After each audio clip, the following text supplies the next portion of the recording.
Bună ziua! Iată că, de la grădinărit, ne întoarcem în bucătărie. Iar astăzi doresc să vă invit să gătiți împreună cu mine 3 rețete foarte ușoare și sățioase. La micul dejun vă propun ceva rapid, dar gustos și sățios, care să vă dea energie pentru întreaga zi. Am aici niște banane și un porridge cu mere și scorțișoară. Acesta este aproape gata. Ovăz cu mere deshidratate și scorțișoară, tot de la Lidl am cumpărat. Cam așa arată. Și mai am încă unul, acesta este muesli cu ciocolată albă și fructe, smeură și coacăze negre. Arată cam așa, arată foarte bine, mai ales după ce puneți într-un bol și îl serviți cu lapte, alături de un fruct, o banană pentru energie și magneziu. Iar acum vom pregăti următorul fel de mâncare. Pentru masa de prânz am ales un preparat foarte gustos, dar și foarte ușor de realizat. Aici am tăiat în bucățele 150 de grame de piept de pui aproximativ, pe care îl voi marina și mă gândesc ca împreună cu acesta să fac și aceste paste umplute cu brocoli și brânză. Sunt de la Lidl, le găsiți, mi se par foarte sățioase și au și un preț bun. Acum voi începe prin a marina pieptul de pui. Voi pune ulei de floarea soarelui,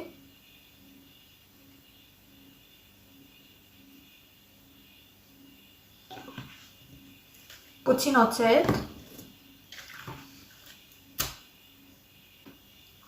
apoi aici am sos de soia, acesta este destul de sărat, așa că nu voi pune sare,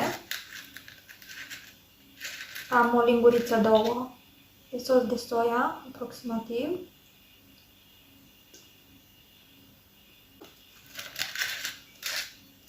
Și acum poate o să vi se pare ciudat, dar voi folosi și puțină miere, pentru că mierea dă un gust excepțional și plus de asta are rolul și de a frăgezi carnea.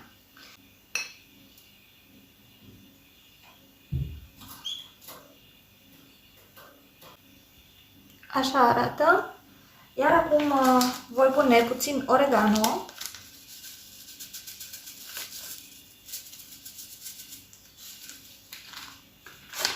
Și puțin usturoi granulat. Puteți să puneți și usturoi din grădină.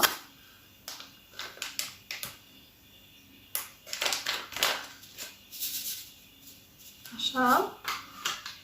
Voi mai adăuga puțin sos de soia. Mi se pare că am pus nu foarte mult. Așa pentru aromă. Așa. Iar acum amestecăm foarte bine.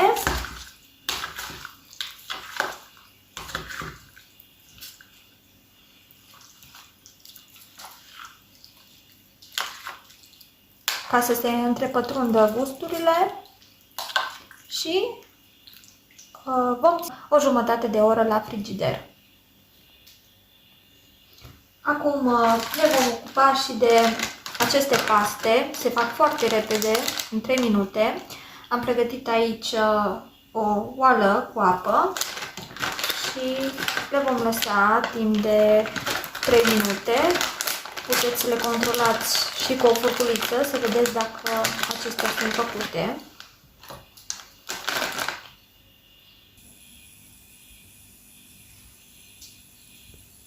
Pastele sunt gata, așa arată, și am scos și pieptul de pui pe care o să-l punem în tigaie. Am pus ulei și am încins plita, iar acum o să pun pieptul de pui.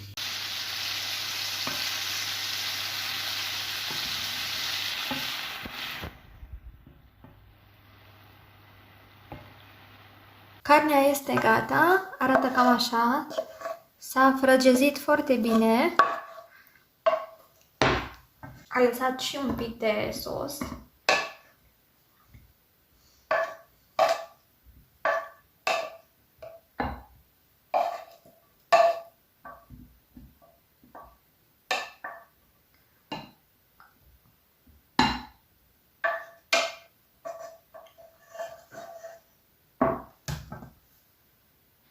Iar acum voi adăuga și niște murături.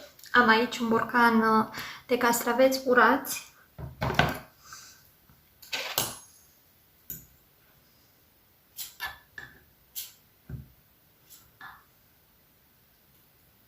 Pe care i-am pus astă toamnă.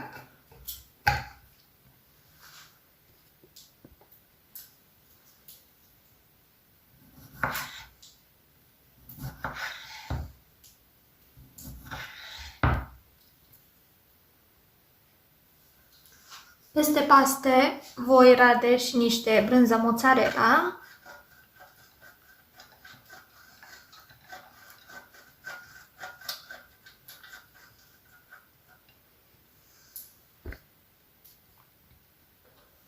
Și voi pune și câteva felii de salată. Obligatoriu dacă consumați preparate din carne, acestea ar trebui să fie însoțite și de o salată sau de ceva legume pe lângă. Și acum voi mai pune puțin praf de usturoi deasupra pastelor. Și gata. Cam așa arată preparatul meu. Nu a durat mai mult de o jumătate de oră, foarte sățios, gustos, sănătos chiar.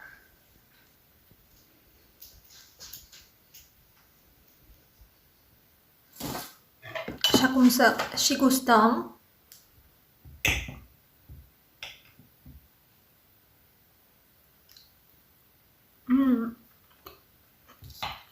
Foarte bun.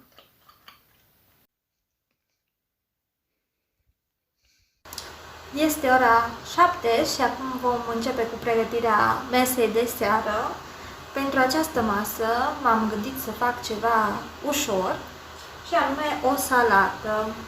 Am pregătit aici niște varză pe care am spălat-o, iar acum o voi rupe așa cu mâna. Am runțit salata, acum vom adăuga și niște mirodenii pe care le vedeți acolo în spate. Prima dată voi pune niște ulei de floarea soarelui. Așa. După care am să pun niște sos de soia.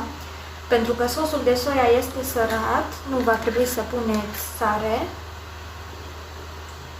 Eu folosesc destul de mult sosul de soia, chiar am înlocuit sarea cu acest sos.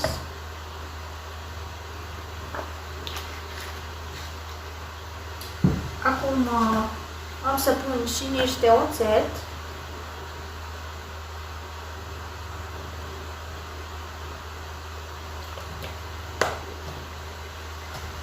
După care vom amesteca astfel încât să se întrepătrundă toate gusturile.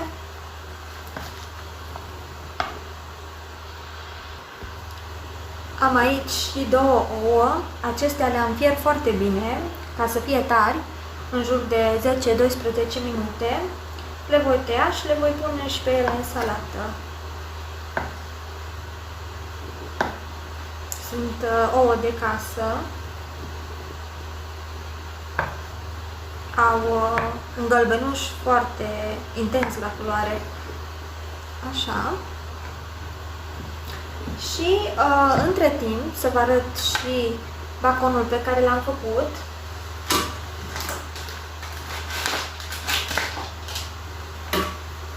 Așa arată, l-am luat din Lidl. Voi pune și bacon și încă ceva. Brânza. Este o brânză sfărmată, din asta mai grasă. Este tot de la Lidl, foarte bine merge în această salată deasupra ca și un topping. Acesta este baconul pe care l-am făcut. Pentru că el, în mod natural, are grăsime, nu va mai trebui să puneți ulei. Ceea ce am pus a fost un pic de piper și un pic de praf de usturoi. Am adăugat baconul, după care vom pune și ouăle aici.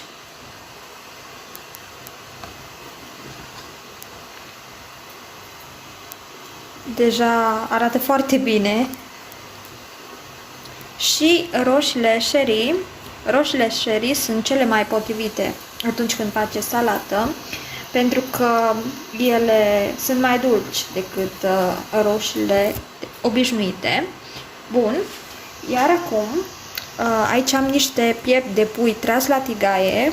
Îl vom pune și pe acesta. Nu o să-l pun chiar pe tot, o să mai las puțin, este deja foarte mult. Iar acum vom pune și brânza, așa arată.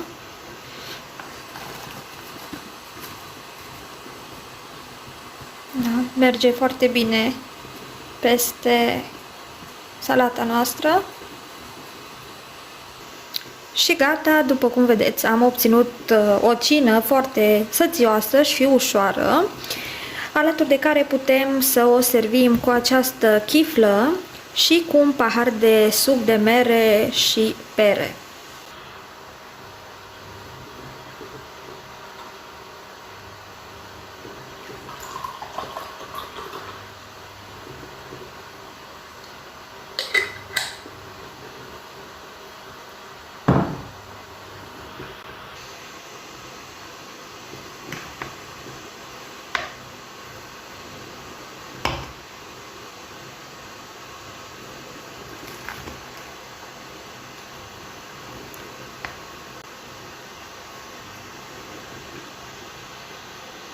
Acum vom face și un dressing pentru salată. Aveți nevoie de un gălbenuș de ou. Amestecăm foarte bine și adăugăm treptat și uleiul.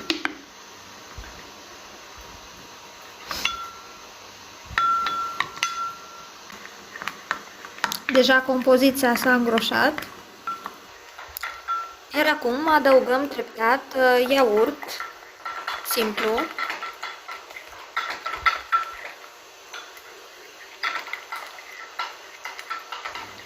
Se pun aproximativ 2-3 linguri de iaurt în funcție de preferință.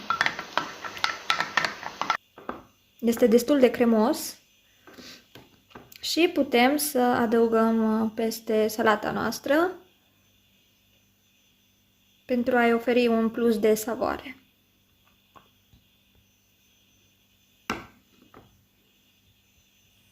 Acestea sunt cele 3 preparate pe care le-am făcut astăzi. Niște mese ușoare, gustoase și sățioase. Iar dacă v-am inspirat, vă invit să încercați și dumneavoastră. Până data viitoare, numai bine!